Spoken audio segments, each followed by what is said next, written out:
Hello, I'm Matthew, and welcome to 2CrazyMedia. Today, I'm going to be doing a review on 28 Years Later, The Bone Temple. As I've said a couple times already now, a new thing I want to do with the shorter form Tuesday, Thursday videos is do movie reviews and game reviews. These were usually in the past things we did at the end of our Sunday videos, but now I want to actually dedicate actual full videos for our reviews instead of you viewers having to skip all the way to the end to see our review on a certain game or movie coming out.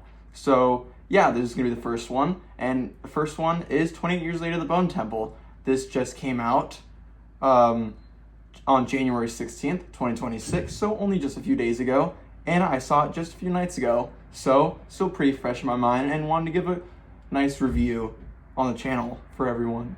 So the way at least movie reviews are going to work for now. I don't know about game reviews because we haven't gone to any big new games yet this year to review yet. But at least for movie reviews, how this is going to work is first I'm going to give you my quick spoiler-free review. It's going to talk about what I liked about the movie without any spoilers.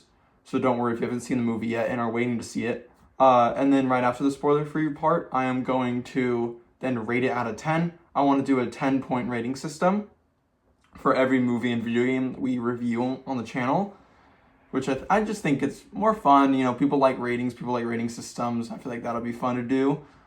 And also it'll be good to compare other films. And then after we do the ranked, rated out of 10, we are then going to just talk about spoilers. Maybe some of my favorite scenes of the film, some maybe spoilery moments where if you have not seen the film yet, then, and you don't want to get spoiled, then you can totally click off the video after I rate the movie out of 10. So, how about we just get started with 28 Years Later, The Bone Temple. Like I said earlier, this came out January 16th, directed by Nia DaCosta, who, if you don't know, has also done movies like The Marvels. It is rated R, it has a running time of 1 hour and 50 minutes, and it has 93 Rotten Tomatoes, which is pretty good as I'm kind of talking about this as I'm recording.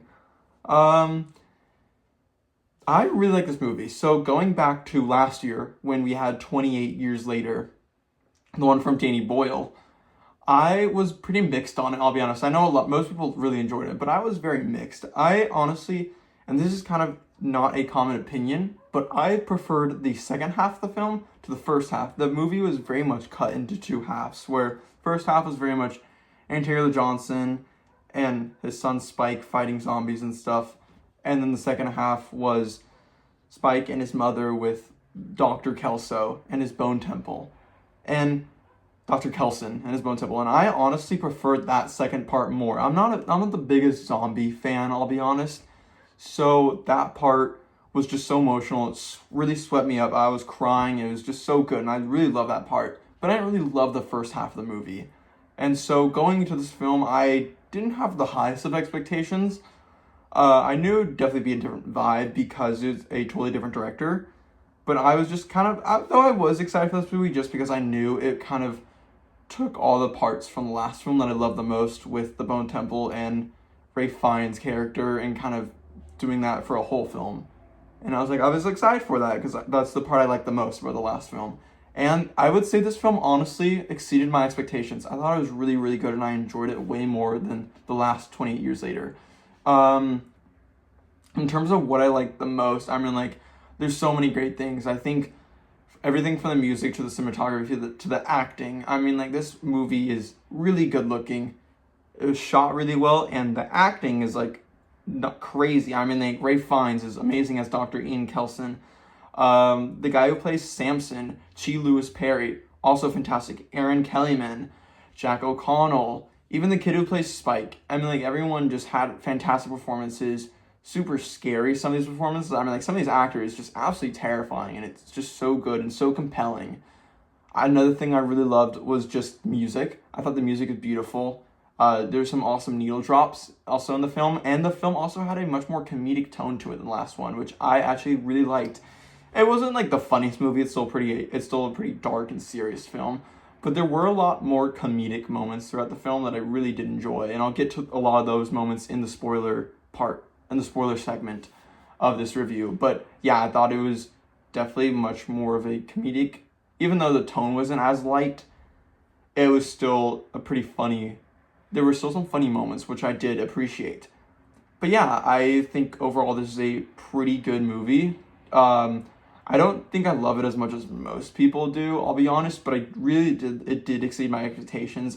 Just because I went in with not the highest of expectations, and it was really good. I didn't love it, but I did enjoy it. I think that the short running time was also good. I think it only needed to be an hour and 50 minutes. It didn't need to be any longer. So that was good. And while I have some issues, like I think the pacing is off at some points, and I think it takes a little too long for the two storylines going throughout this film to kind of come together. And once it does come together, the movie feels very rushed, even though the ending I did absolutely adore this film. So I think those are kind of my gripes with the film. In terms of what I would rate it out of 10, I think honestly I'm gonna give it an 8, which is really good. I think an 8 is great. This movie is a lot of fun. It's definitely pretty dark. It's got awesome blood and gore and just crazy. There's some good jump scares. I jumped a couple times from some of the scares. The acting is great. All the characters are really cool and interesting and really creepy as well. It's just a really cool, interesting universe. And while I don't think I need like a bunch more 28 Years Later films, I'd be interested in like one more final one, I think personally for myself. So yeah, an 8 out of 10. Now I am going to warn that there will be spoilers. I'm going to start spoiling the movie, so if you have seen the movie and you're here for the spoilers, then here we go. But if you have not seen the movie yet and you're waiting to see it and you don't want anything spoiled, then click off the video right now and come back once you have seen the film. Or if you just haven't seen it and you don't really care to see it, then alrighty. So, I first want to start with the spoilers with probably my favorite part of the movie, and that is the ending. The ending, the last, 20 minutes of this film is bonkers in the best way possible. I think, the needle drops are one of my favorite parts of the movie as well. I love all the needle drops, especially because they all have to kind of do with Dr. Kelson has this record player with a bunch of records, and he keeps playing music and singing, and really, really cool to kind of have that music intertwined with this universe and all that stuff, and especially the ending where finally the Jimmies come over to the Bone Temple to meet Dr. Ian Kelson, who they believe is Satan, or Saint Nick, and Dr. Ian, who tries to play in with it so he doesn't get killed, basically uses, if I remember, it was a Metallica song, and kind of dances to it and acts like he's his devil. And that scene is just so good. It's such an invigorating, crazy, over-the-top scene in the best way possible. It is awesome. It is bonkers. It is crazy and nothing I expected from this movie. I mean, that scene is wild. It's shot really fun. I think all the actors just have such a fun job. Just had such a fun time with that scene. And it was just a great time watching it, just the music and everything. And it was also pretty comedic. Like, I found myself kind of laughing during that scene. And I don't know if that was the actual purpose of the scene, but it did feel like it. But yeah, just the ending and all that stuff and what happens after is just fantastic. The surprise that Cillian Murphy shows up at the end, not too surprising. I kind of knew that would happen, but just to kind of see him there is still kind of a fun shock. And I know everyone else sitting around us in the theater was like, like kind of like surprised. So that was kind of cool. But yeah, I think the ending was awesome. I think my second other favorite part of this scene was one of the needle drops. One of the particular needle drops was the Everything in Its Right Place needle drop towards the latter half of the film. I love Radiohead. Radiohead is one of my favorite bands of all time, and so to hear, I caught the needle drop of Everything in Its Right Place by Radiohead basically immediately in the film, and that was just an awesome, one of my favorite needle drops ever. I literally turned to the person sitting next to me that I know and was like, oh my god, what a needle drop at that scene. I was like, that's crazy. So yeah, just a awesome needle drop. It fit really well with the vibes. Like I said earlier, I really was shocked but also pleasantly surprised by all the comedic elements of the film. The relationship between Dr. Ian Kelson and Samson, this giant alpha zombie that's massive.